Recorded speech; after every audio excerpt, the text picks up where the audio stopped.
Welcome to the Doctor Connect Show, the home for open conversations where top experts share their experiences and empower you with a transformative education about cancer, health, wellness, and medical technology.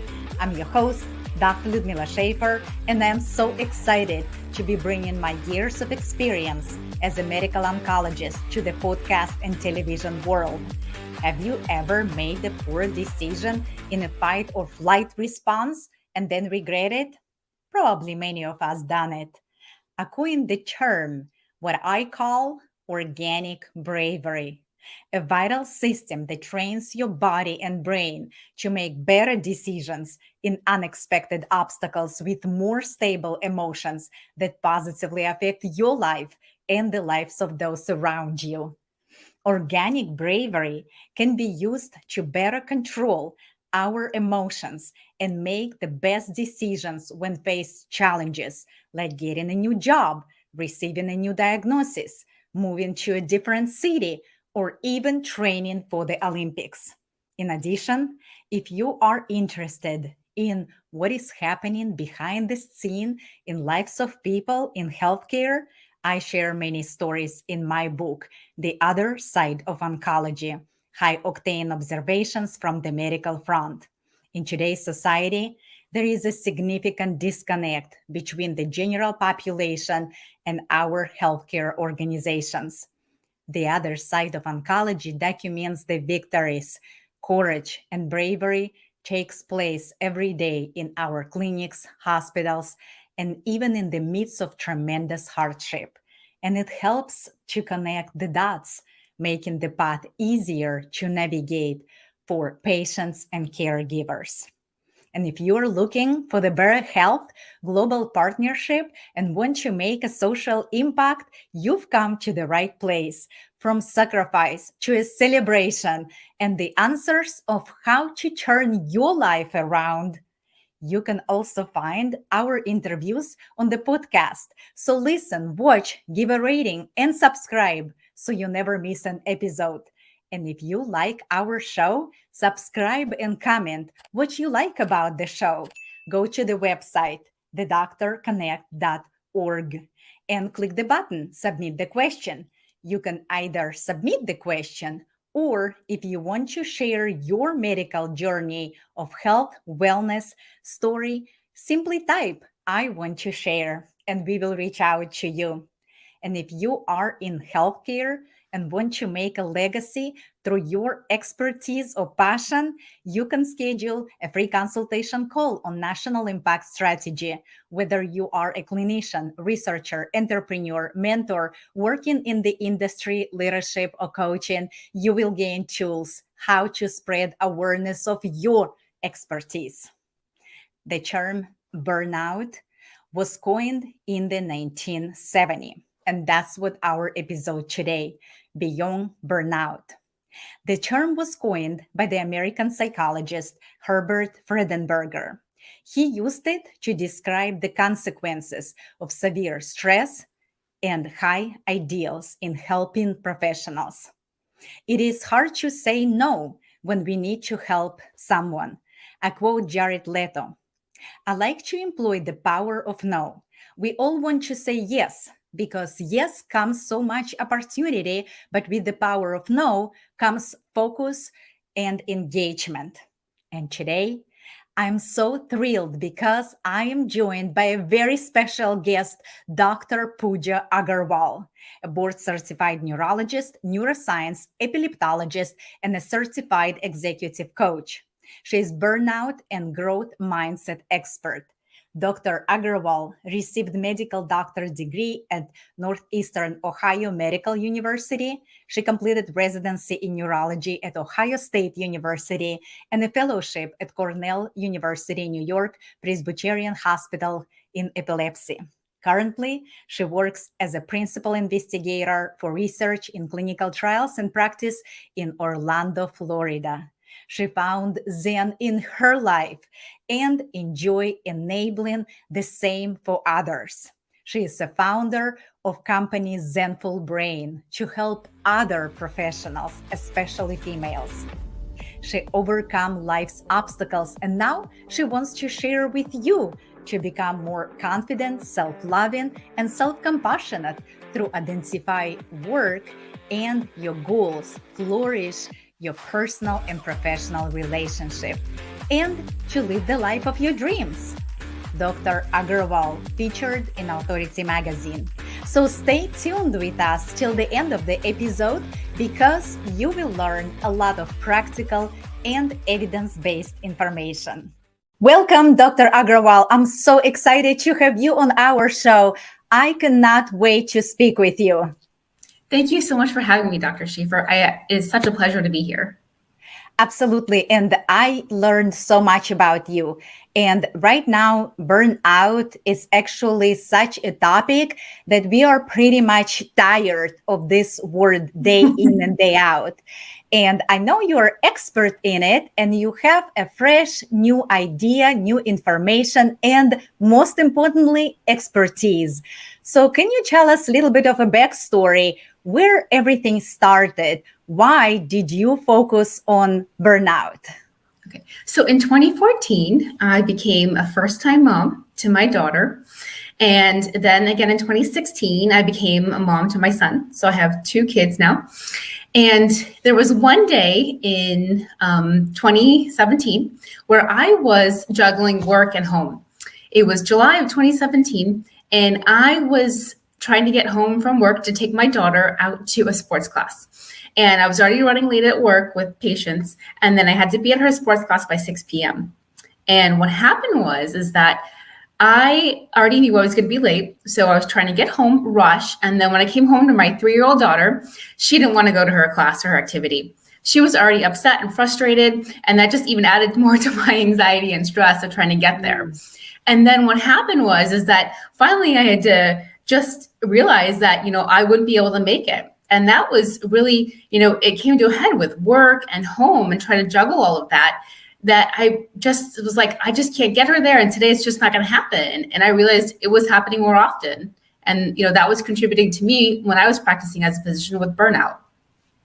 And I can absolutely relate what you are saying because right now, so many parents, moms, dads, everyone, and sometimes even grandparents or other relatives or caregivers taking care of children.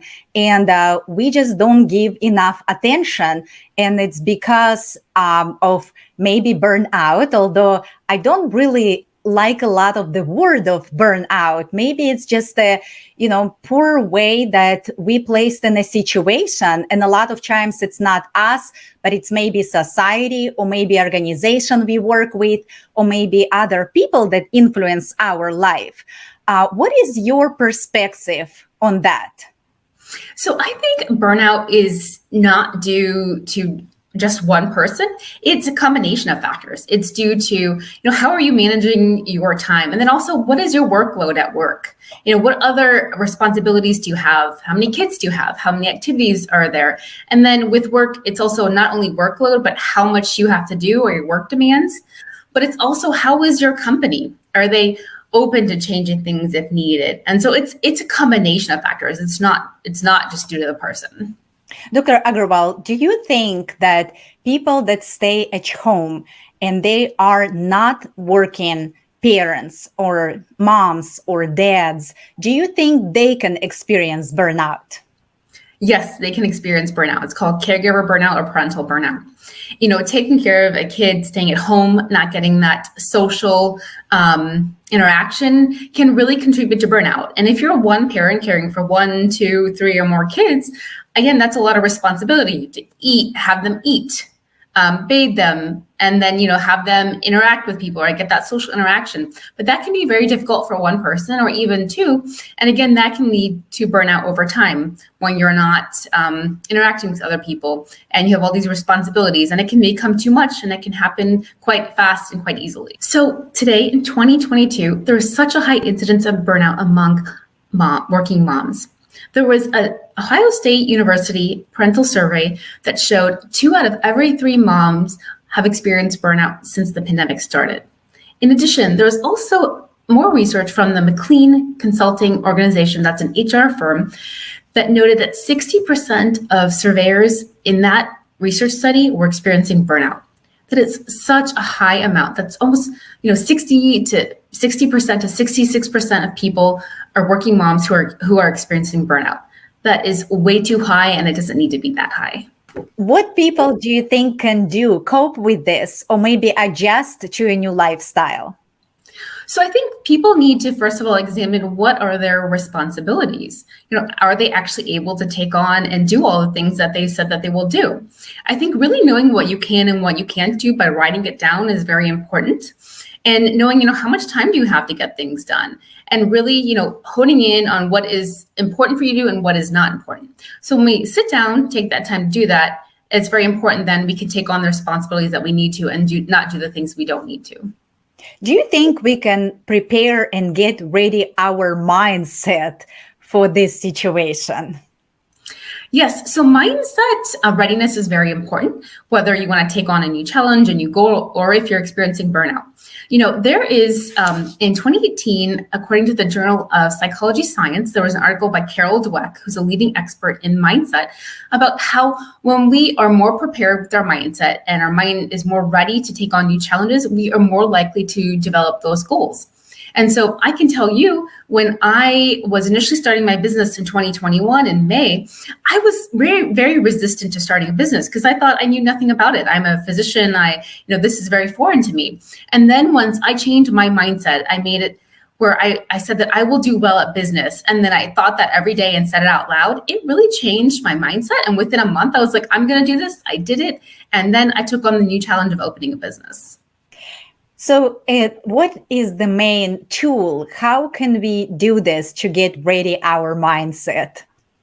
So what people can do is actually write down a goal that they have in mind, whether it be, one goal or two goals. And then what they can do is have a positive thought associated with that goal. It could be, well, I'm going to attain this goal within the next 1 month or 2 months. And then when they write that down daily and say it out loud in front of a mirror for at least a month, then you are rewiring the neural pathways in your brain. And you're going to believe that thought, that positive thought, which will then help you to attain that goal even faster.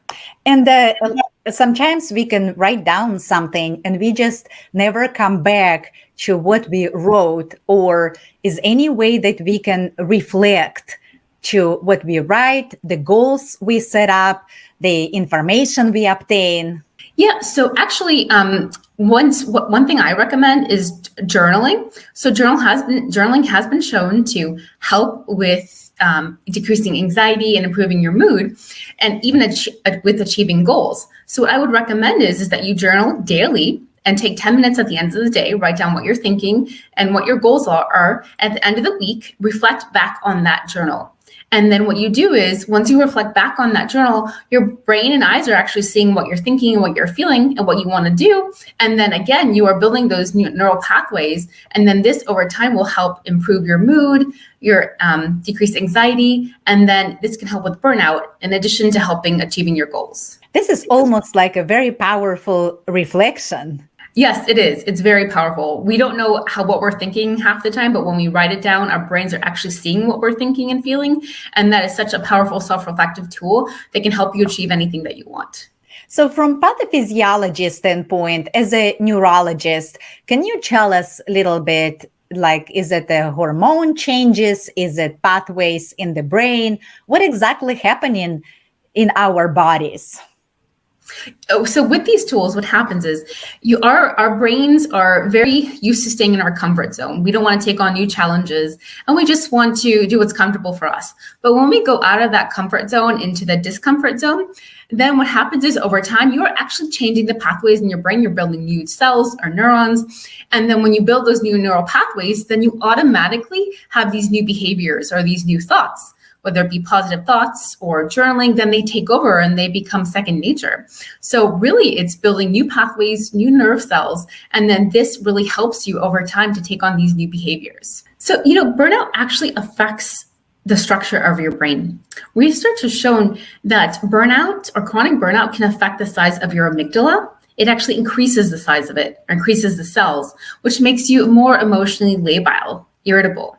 And it can also, over time, thin your prefrontal cortex. That's a part of the brain, in the front part of your brain, that is your judgment zone. It helps you to make decisions. So that over time can become thin. That can make you to have difficulty making decisions that you normally would be able to make quickly. And then also, in addition, burnout can also thin out your hippocampus. The hippocampus is part of the brain that's your memory center. So when you thin that out or lose cells there, that can lead you to have difficulty with your memory.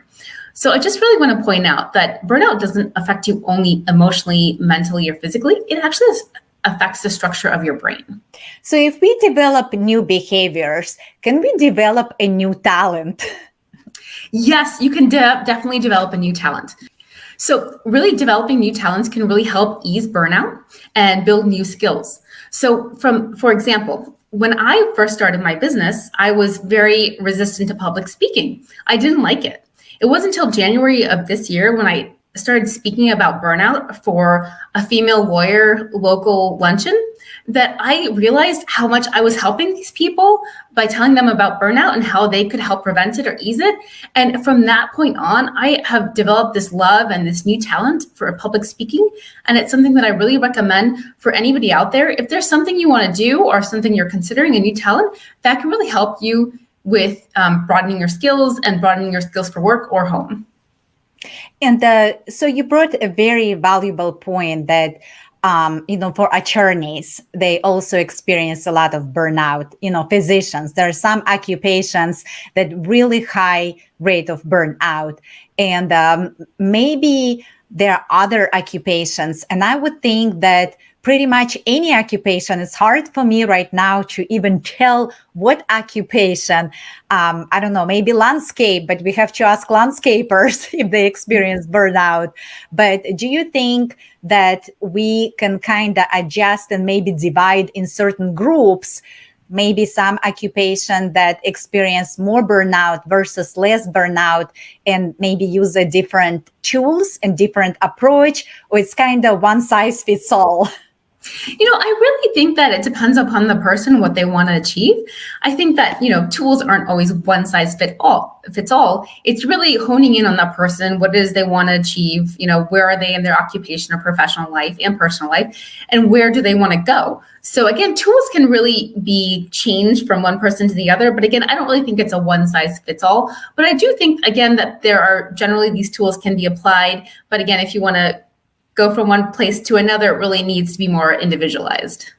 So now we start applying those tools, and let's say our organization has even more expectations, and a lot of occupation that have a lot of passion toward what we do, it actually very high rate to be more stressed and more demand. And I truly also believe, although word burnout started since 1970, but I understood also recently that we focus on individuals. We try to improve, like maybe their breathing and lifestyle and schedule and diet and nutrition and breathing, variety of tools. But I also think it's a pressure from society and expectations that established from organization, from leadership, from administration, that actually that's who experience burnout, and it's reflect on individual employee. So what happened when those expectations kind of rising up from administration? Do you have any comments about this?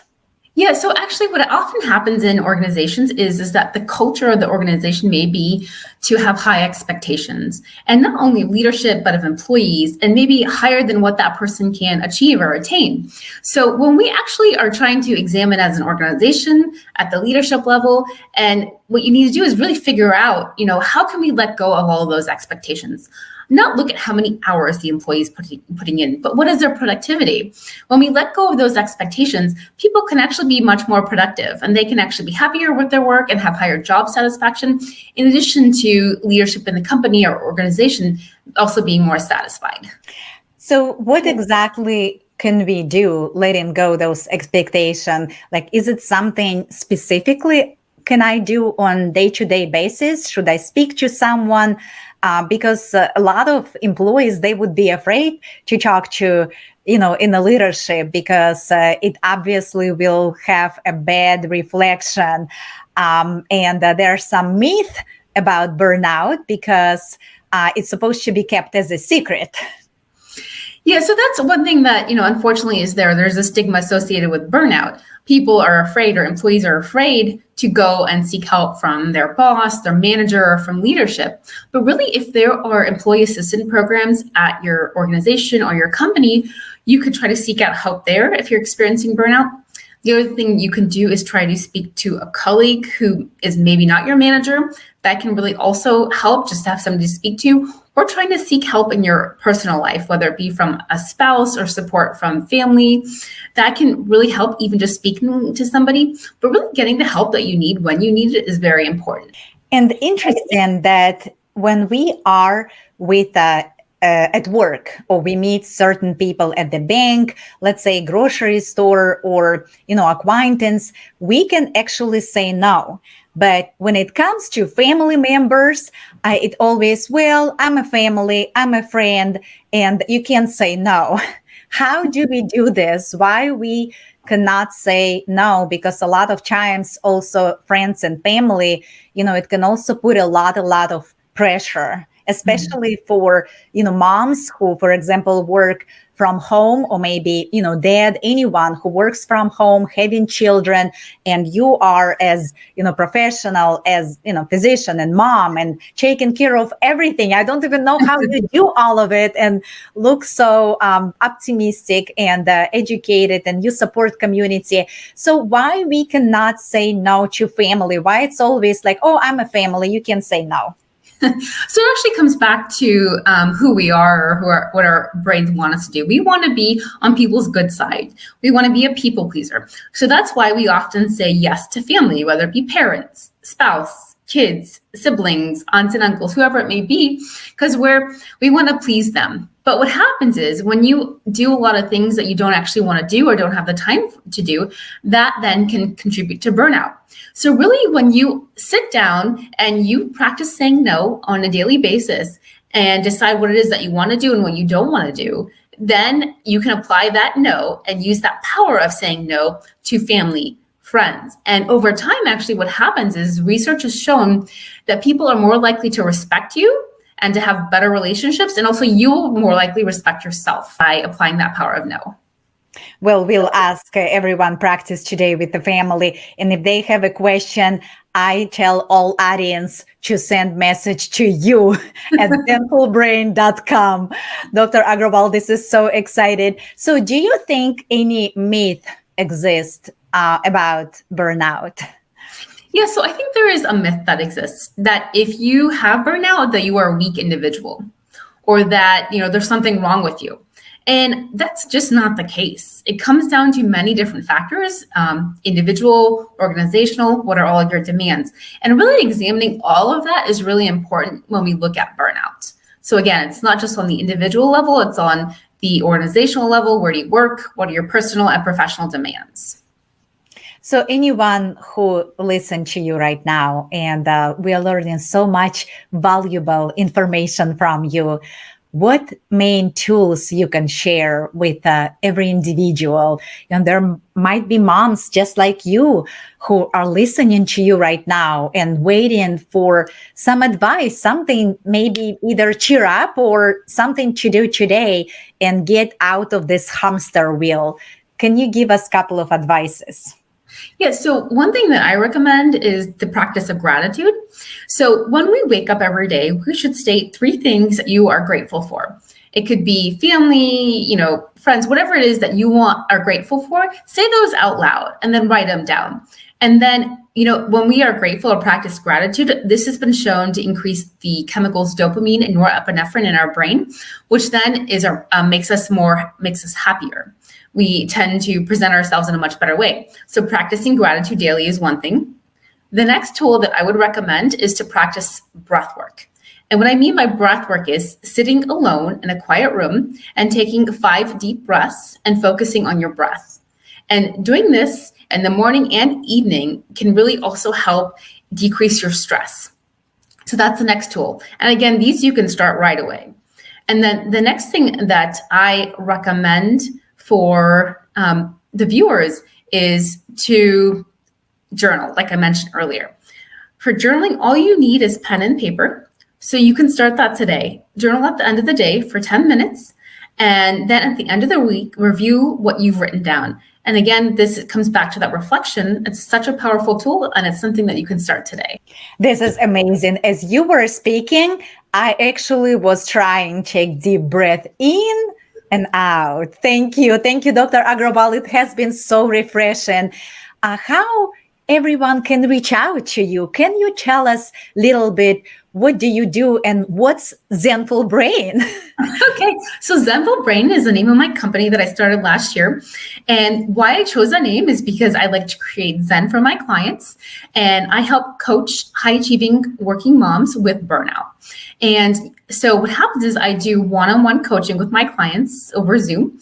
And I help you to go from being burnt out to empowered to live the life that you want.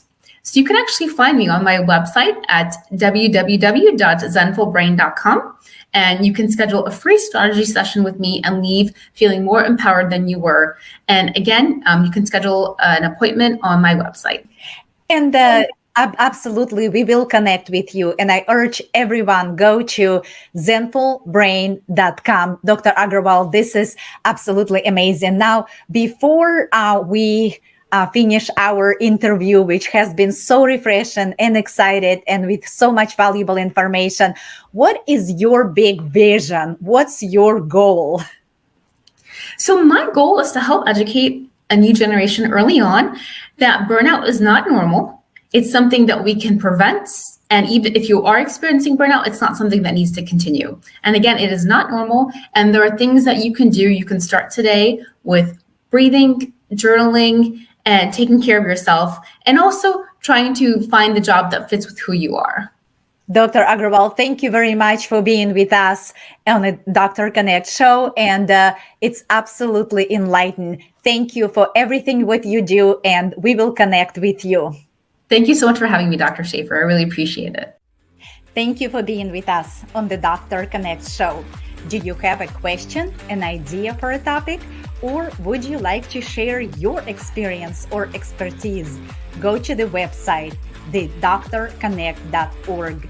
And don't forget to follow up on social media and join and subscribe YouTube channel, The Dr. Connect. We are super excited to have you on this journey with us. Thank you for watching and listening, and we are looking forward to seeing you in the next one.